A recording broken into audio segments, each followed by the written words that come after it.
The first warning isn't a sound. It's a gut-wrenching lurch, a sudden, unmistakable shift that makes your heart skip a beat. It feels as if the world just dropped beneath you, the ground no longer the solid foundation you trust every day. One moment you're making coffee, lost in the comfort of routine. The next, the floor bucks wildly, sending hot liquid and ceramic flying. The comfort of home vanishes in an instant, replaced by chaos as familiar objects become hazards. The air fills with a roar from the bones of your house, a deep, primal sound that drowns out your thoughts. Glass shatters, books fly, cabinets burst open, your world is suddenly in motion, every object a potential threat. This isn't a drill. Instinct must take over, pushing aside confusion and fear as adrenaline surges through your veins. You have seconds, not minutes. Every heartbeat counts as you decide what to do next. Drop, cover, and hold on. Get under a sturdy table, away from windows and anything that could shatter or fall. Protect your head and neck, using your arms as a shield against falling debris and glass. Don't run for the doorway, it's no safer than anywhere else. And moving during the shaking can be deadly. The shaking feels endless, each second stretching into chaos, as the world you know is tossed and rattled. Hold on tight as the world tries to tear itself apart, your grip the only anchor in a storm of motion. Your only job, protect yourself from immediate harm. Stay low, stay covered, and wait for the violence to subside. When the shaking stops, silence falls, broken by alarms, settling debris, and the sound of your own breath. Don't rush out. Aftershocks can be just as dangerous as the main quake. Take a breath, check yourself for injuries, and stay alert. Listen for cries for help or the hiss of a gas leak. Your senses are your best tools now. The fight isn't over, it's just changed. Now, survival means thinking ahead, staying calm, and helping others if you can. Your survival journey has only begun. The choices you make in these first moments will echo for hours and days to come. The next decisions you make are critical. Stay alert for aftershocks, which can strike without warning and cause further damage. Help those around you if you can, neighbors, family, even strangers. In disaster, community is survival. Assess your surroundings before moving. Watch for broken glass, exposed wires, and unstable furniture. Every action now shapes your fate in the hours and days ahead. Move with purpose, stay aware, and remember, survival is a series of choices made one moment at a time. Drop, cover, and hold on gets you through the first minute. In those terrifying seconds, your instincts and training kick in, helping you avoid falling debris and immediate danger. But as the ground settles and the dust begins to clear, a new reality sets in, one that demands more than just quick reflexes. A 72-hour kit gets you through the first 3 days. It's your lifeline, food, water, and basic supplies to bridge the gap until help arrives. But what if those 3 days stretch into a week or even longer? What if the world outside your door is changed beyond recognition? But what about day 4? Or week 2, when supplies run out and help hasn't arrived? The uncertainty grows with every passing hour, and the comfort of your emergency kit fades as resources dwindle. True survival is about enduring the aftermath, not just the quake. The real challenge is living through the days and weeks that follow when the world is upside down and every decision matters. Most plans assume help is coming soon. We're taught to expect rescue teams, relief supplies, and a return to normalcy. But what if the disaster is so widespread that help is delayed or doesn't come at all? A massive quake shatters that illusion. Roads are impassable, communication lines are down, and emergency services are overwhelmed. You may be on your own for far longer than you ever imagined. Your kit will run out. No matter how well you prepared, supplies are finite. Every meal, every sip of water brings you closer to empty shelves. The stores will be empty. Panic buying and disrupted supply chains mean that restocking isn't an option. You can't rely on a quick trip to the store for more food or water. Now, the real challenge begins: long-term self-sufficiency. It's about making tough choices, rationing what you have, and planning for an uncertain future. Survival depends on what you know, not just what you have. Knowledge becomes your most valuable asset. Knowing how to find clean water, how to make food last, and how to keep your family safe. After the initial chaos, you need water, food, and medical skills for the long haul. It's about adapting to new routines, staying healthy, and keeping hope alive. Learn to find and purify water, ration food, and stretch every resource. Improvisation and creativity become daily necessities as you make do with what you have. And handle medical issues beyond a basic kit. When professional help is out of reach, basic first aid knowledge can mean the difference between life and death. Prepare for a marathon, not a sprint.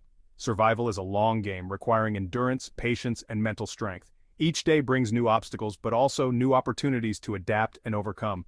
Understand your environment and community. Working together with neighbors can multiply your chances of survival. Sharing resources, skills, and information creates resilience. Learn forgotten skills essential for when systems fail. Simple things like starting a fire, mending clothes, or growing food can become vital in a world without modern conveniences. The goal isn't just to survive, but to stay healthy and help rebuild. Recovery is a community effort, and your actions can inspire hope in others. Start preparing now. Your life and your loved ones depend on it. Practice drills, teach your family, and build your skills before disaster strikes. Skills, knowledge, and adaptability are your true survival tools. The more you know, the better you can respond to whatever comes your way. The real test begins after the shaking stops. It's not just about making it through the quake, it's about enduring, adapting, and rebuilding in the days, weeks, and months that follow. Your preparation today shapes your survival tomorrow. Everyone fears the magnitude of a quake, but the ground beneath your home matters more. Solid bedrock moves as one, but soft, waterlogged soil can liquefy, turning solid ground into quicksand. Buildings can sink or topple, even if well built. That's why some neighborhoods collapse while others stand. The quake's energy is amplified by soft soils. Know your risk. Check your city's liquefaction hazard maps online. Find your home's risk zone. Knowledge is power. If you're in a high-risk area, consult a structural engineer about foundation improvements. Even if retrofitting isn't possible, secure your home's interior and plan evacuation routes.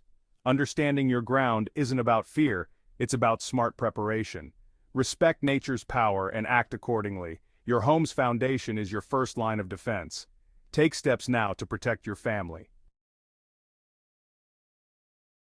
Before seismographs, animals were nature's early warning system. Dogs bark, cats hide, birds flee, often just before a quake.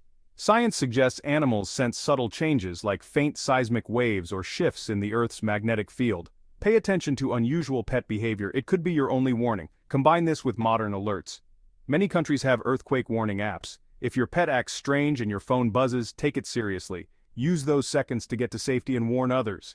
Nature and technology together can give you a crucial edge. Your home can protect you, or become a trap. Most injuries come from falling objects, not collapsing buildings. Anchor heavy furniture and appliances to wall studs. Secure TVs, mirrors, and water heaters. Use safety latches on cabinets and quake putty for small items. Know how to shut off your gas supply. Fire is a major post-quake danger. Keep a gas shut-off wrench at your meter. If you smell gas, turn it off and wait for professionals. Older homes may need retrofitting. Consult an expert. Reinforce foundations and cripple walls if needed. Systematically secure your home inside and out. Preparation turns your house into a fortress. Protect your family by acting now. After a quake, water is your top priority. Your hot water heater and toilet tank, not the bowl, hold drinkable water. Know how to access them. Melt freezer ice, collect rainwater, and purify all sources by boiling, filtering, or using bleach. A portable water filter is invaluable. For food, store at least 2 weeks' worth of non-perishables, canned goods, protein bars, nuts. Don't forget a manual can opener. Include comfort foods for morale. Rotate your supplies to keep them fresh. Plan for special dietary needs. Secure water and food first, everything else depends on it. With basics covered, you can focus on other survival tasks. Preparation now means peace of mind later. Build your foundation for survival today. After a major quake, phones and internet will likely fail. Isolation is terrifying, so plan for it. Give each family member a whistle to signal for help. Set a meeting spot outside your home. Use colored cloths and windows to signal your status to neighbors. A hand crank or battery-powered radio is essential for news and emergency updates. Know your local emergency frequencies. Consider getting a ham radio license for long-range communication. Designate an out-of-state contact for your family to check in with. Memorize key phone numbers. Layered communication keeps you connected when it matters most. Don't rely on technology alone. Prepare for total blackout. Communication is survival. When the shaking stops, the real challenges begin. Medical emergencies often arise immediately after an earthquake, requiring swift and decisive action. Earthquake injuries can be severe and life-threatening. Crush injuries, heavy bleeding, and broken bones are common.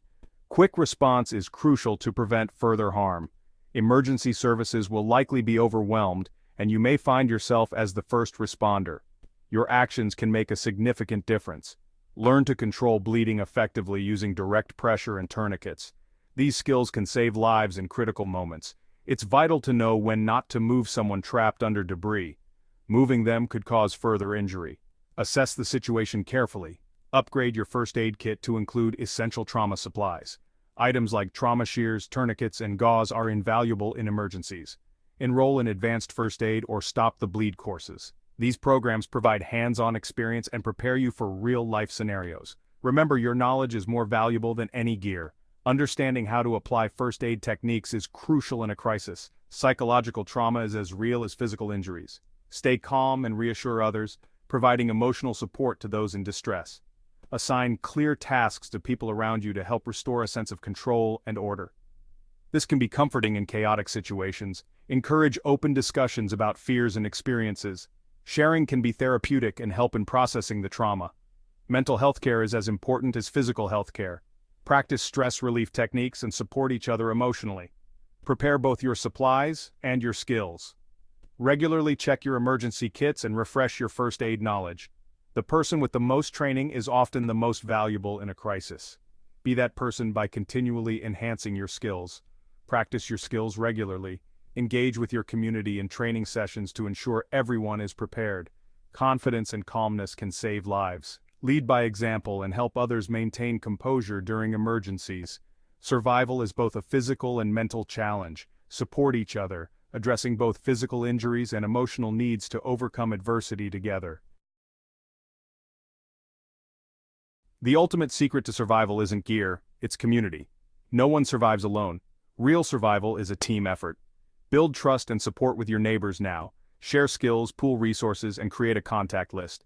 Practice emergency drills together. After the danger passes, document damage for insurance, create safe temporary living spaces, work together to clear debris and help the vulnerable. Self-sufficiency becomes vital. Skills like gardening and repairs matter. Barter systems will emerge. Your skills are your currency. This isn't regression, it's resilience. By preparing together, you build a stronger, safer community. Rebuild not just your home but your future, together.